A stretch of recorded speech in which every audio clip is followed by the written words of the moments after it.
Hi everyone, it's Dawn Fisher, Morning Glory Needleworks.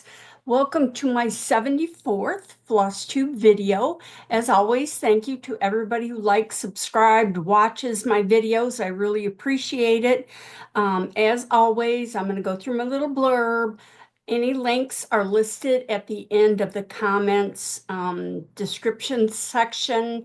There's links to Morning Glory Needleworks Etsy shop, to Facebook page, Instagram, Stitch of the Month, which we'll be doing shortly, Buy Me a Coffee, bio.link, and everything else. So it's the 1st of February, 2025, and I have some fun stuff to talk about.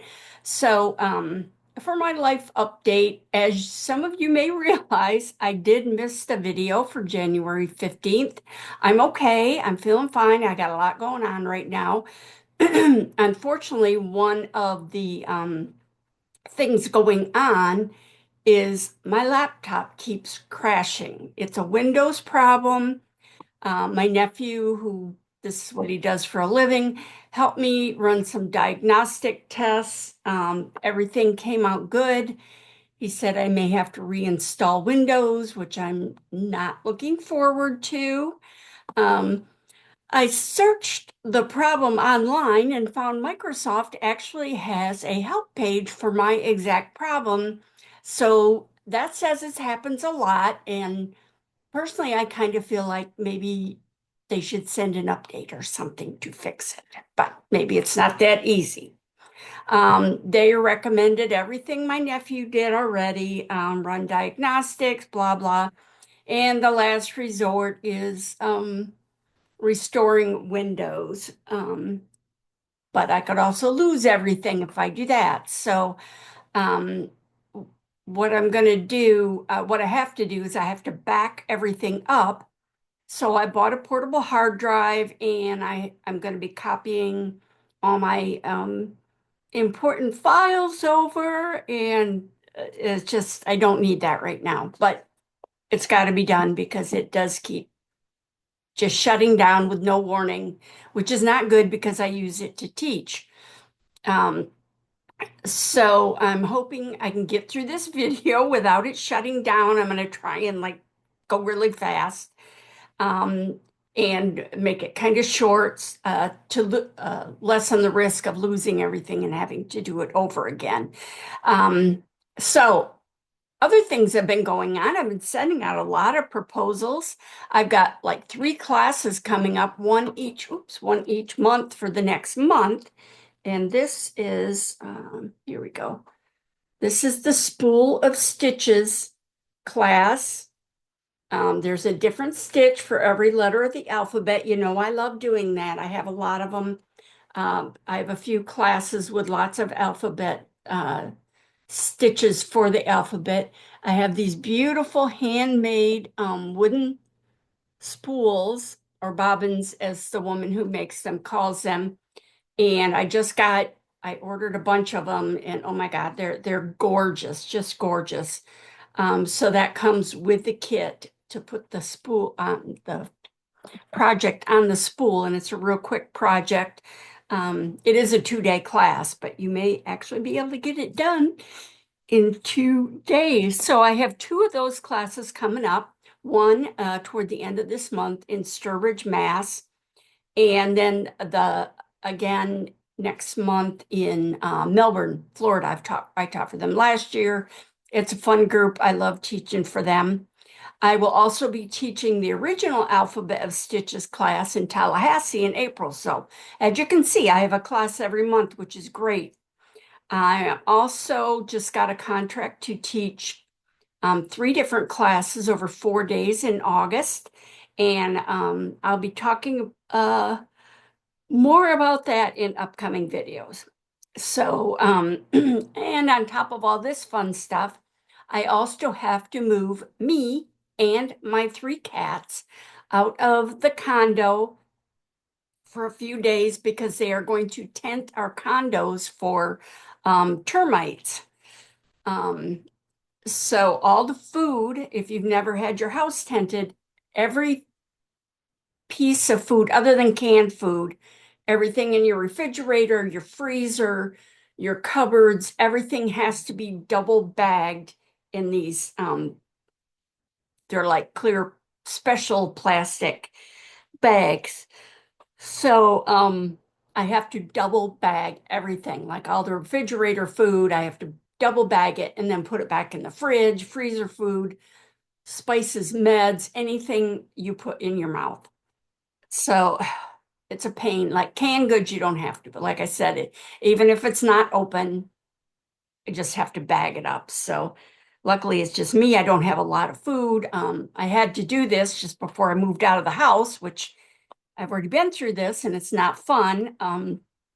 For that one, I moved, at that point, I had 5 cats and I got a tiny little Airbnb, and me and the 5 cats were in this tiny little 1 room Airbnb. It was really cute, like a little efficiency apartment. But anyway, luckily I have wonderful friends.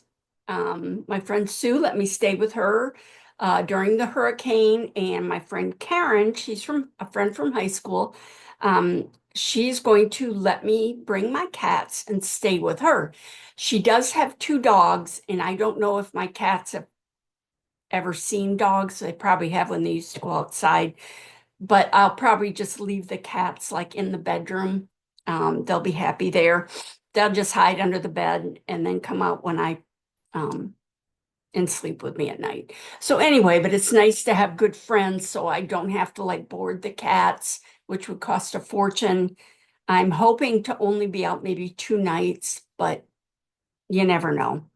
So anyway, so that's everything I have going on. It's a lot, but it could be worse and I'll get through it. At least we don't have any hurricanes. And we didn't have any snow. It did get down in the 40s, but no snow. So now I want to show a WIP I've been working on. So in the last few videos, I've been showing a sampler that I've been reproducing. I'm making good progress on it. I'm actually almost halfway done. This is Sarah Avis, and she stitched the sampler in 1809. I'm going to get the original sampler here in a minute to show you, but this is all eyelet stitch. So I'm getting kind of sick of eyelet, but it's not bad.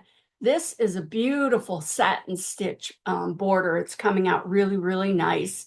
And I just have to go over to here. I just have a few more eyelet letters. There's another, whatever this is, like a little bush on the side here. You can see that.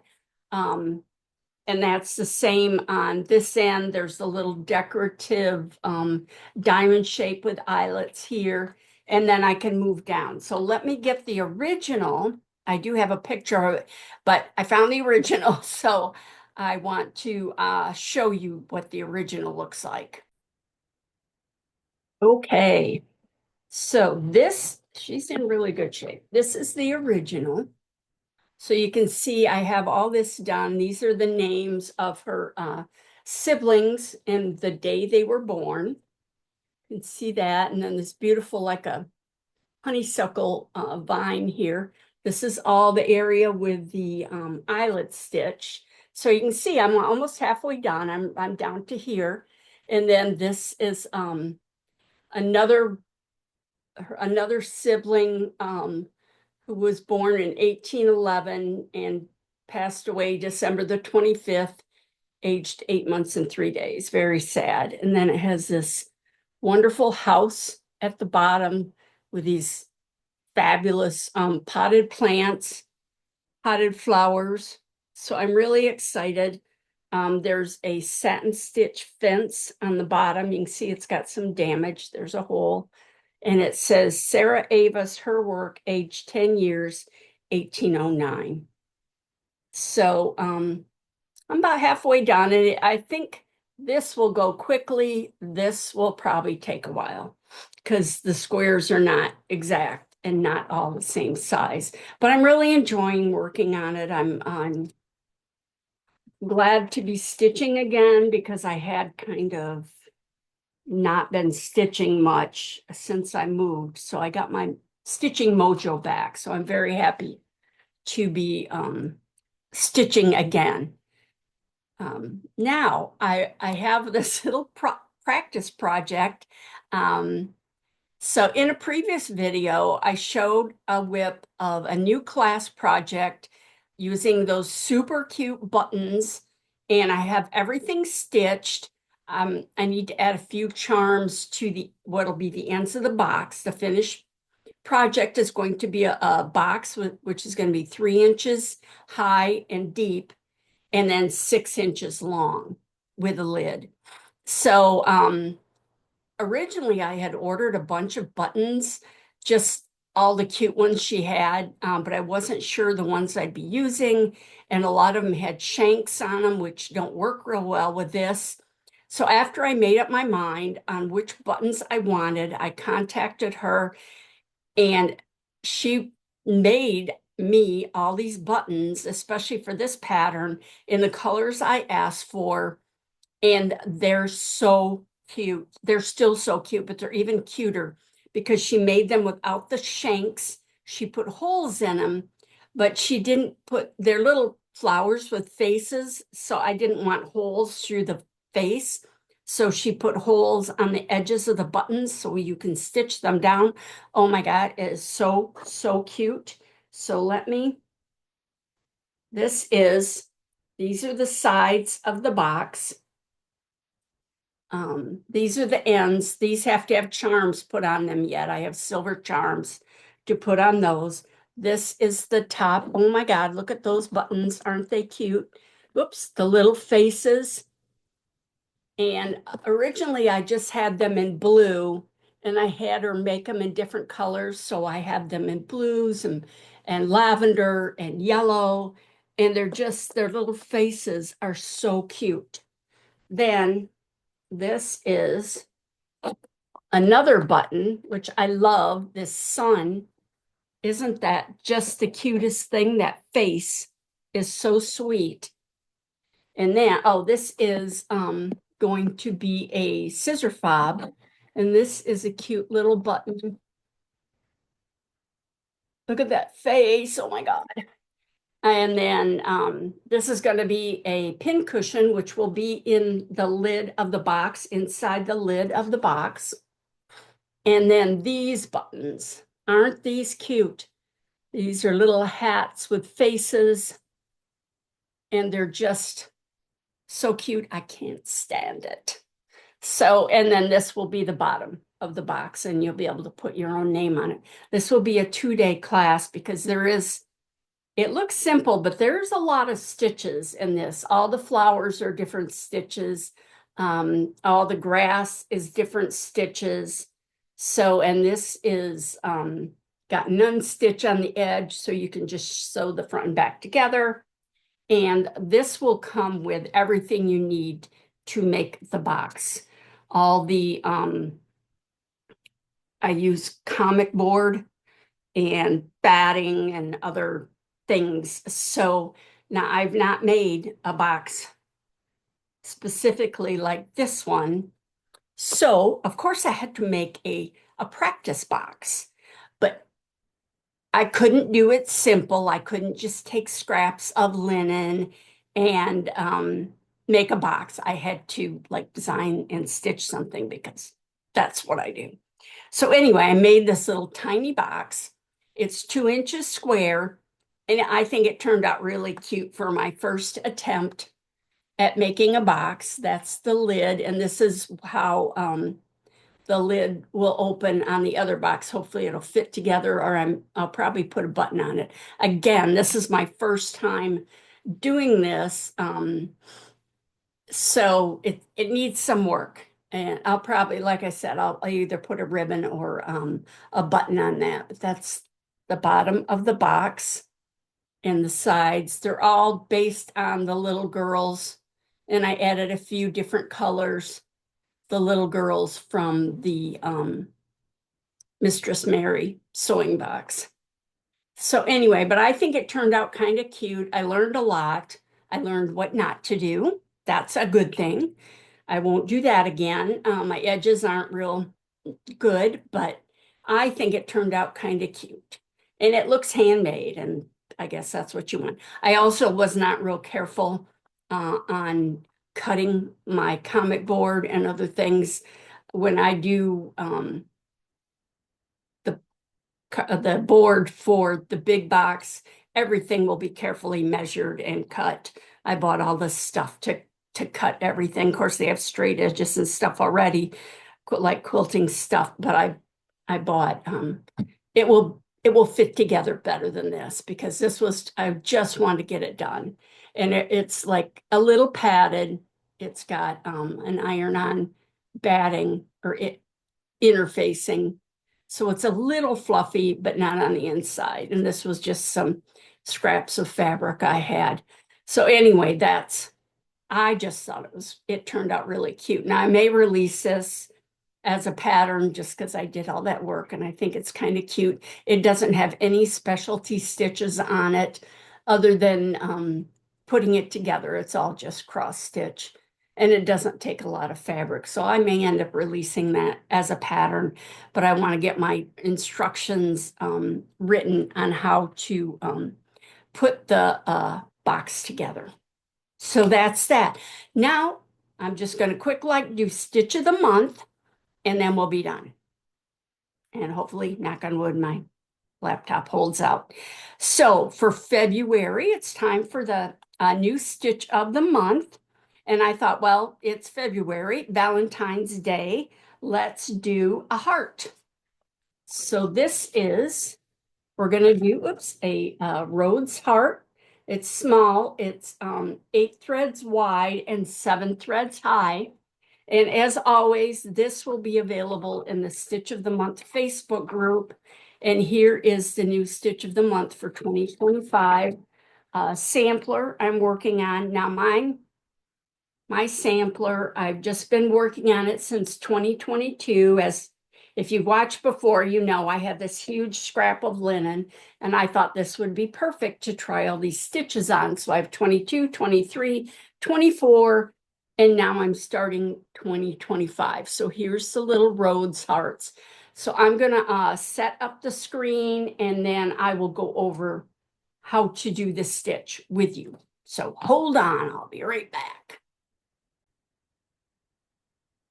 Okay, so this shows the diagram that you will get on how to do the stitch. And I know it looks really, really complicated. And actually, it was a little challenging to chart from what I was working with, but there, I had to have a drink. So you're not going to start on the sides or the like the exact bottom of it.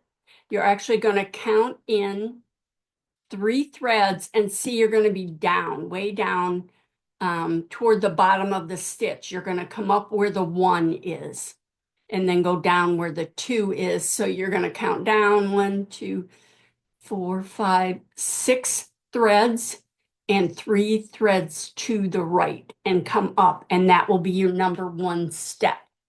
Then you're going to count 2 threads to the right and then 6 threads up and go down at 2. And so that's your first stitch. Now, step 3, you're going to move 1 thread to the left, 1 thread up, and come up at 3, and then go down at 4, which is 1 thread to the right of 2. So from this point on, all the steps are going to be 1 thread over, 1 thread up, 1 thread up, 1 thread over. They're all just really close. The only spot where you're 2 threads apart is step 1 to 2. Well, in 17, 18. So you're just going to work your way around the heart, and then your final step will be the long straight stitch in the center to define, the center of your heart. So now I'm going to demonstrate, and you can follow along. And hopefully you'll try this stitch. It's a lot of fun. Okay, so here we have it. I have come up at step 1, what will be step 1. So I'm going to count over 2 threads, 1, 2, and then turn my light on here. That helps a little bit. 2, and then 6 threads up. So 2, 4, 6. So that is step 1, 2. Move that down a little bit. Okay. So that's step 1, 2. Now, as I said, step 3 is going to be 1 thread to the left and 1 thread up from step 1. And you're going to go down 1 thread to the right of step 2. So that's step 4. And here's 5, 6. Okay, now we're going to move a little bit. So step 7 again is 1 thread to the left and 1 thread up. And then step 8 is going to be 1 thread to the right and 1 thread down from step 6. So there's 7, 8, 9, 10 is straight across. 11, 12. So now we're going to move up again. We're going to change a little bit. See, these 4 stitches are kind of together. Those 3 are. So we're going to count 1 thread up and 1 thread to the right. And that is step 13. Now step 14 is 1 thread down from 12 and 1 thread to the left. So there's 13, 14, 15, 16, 17, 18. Now, step 19, you're going to come up right in the middle here and then 1 thread down. And this is going to be your long center stitch. So from here, between steps 1 and 18, you're going to go down 1 thread, and that's your rows. So see, that's not too bad. It looks more complicated than it is, famous last words. So as you work across the row, they're going to share holes. These holes are going to be shared. So I'm going to count over here. It's going to be 6 threads. 1, 2, 3, 4, 5, 6. I don't have enough thread to do a whole stitch, but I wanted you to see. So it's 2, 2, 4, 6. And then when you get to this point, they're going to share holes. I don't think I have enough thread to do I might be able to get. I just wanted to show you how they share holes. And as I'm sure have done, I'm playing thread chicken with my thread here. So it's going to share holes. See, it came up in the same hole. And once you get going on this, it really didn't take me that long to do all 6 across. They worked up pretty quickly. So here's what they look like. It's just a fun, pretty stitch. And it looks really pretty with variegated thread, or if you're using sulky like I am, it's blendables. But they don't, I didn't use a blendable for that. So okay, so I stopped my share. So that's it. I made it through the whole thing. Let me quick finish before it shuts down on me. So as always, thank you to everybody who subscribed, liked. Thank you for checking up on me when I didn't do my video. I really appreciate that. Be sure to subscribe to be notified when the next video is posted. They're usually post on the 15th and the 1st of the month. And on the 1st of every month, I do a stitch of the month.